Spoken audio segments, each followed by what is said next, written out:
The Supreme Court has refused to stay the bail granted to Sonam Raghuvanshi, who is accused of murdering her husband, Raja Raghuvanshi, during their honeymoon in Meghalaya. However, the court expressed reservations about the High Court's order and said it would first monitor the progress of the trial. A bench of Justices M. Sundaresh and Sheel Nagu noted that Sonam had already been released from jail and issued a notice to her. The matter will now again be heard on July 9th. The Meghalaya government argued that the allegations were serious and sought cancellation of her bail.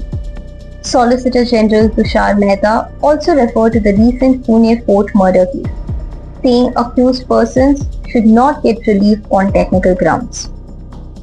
Sonam and Raja Raghuvanshi, both from Indore, got married on May 11th last year and travelled to Meghalaya for their honeymoon on May 20th.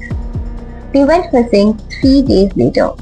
Raja's body was discovered on June 2nd, while Sonam was arrested in Ghazipur on June 9th. Her alleged lover, Raj Singh Kushwaha, was also arrested. Sonam was granted bail after the trial court found serious procedural lapses in her arrest.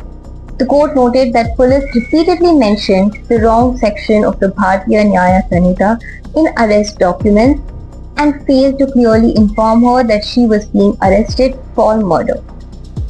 The Meghalaya High Court upheld that decision, observing that the repeated errors reflected a lack of application of mind by the investigating agency. The state then challenged the order before the Supreme Court.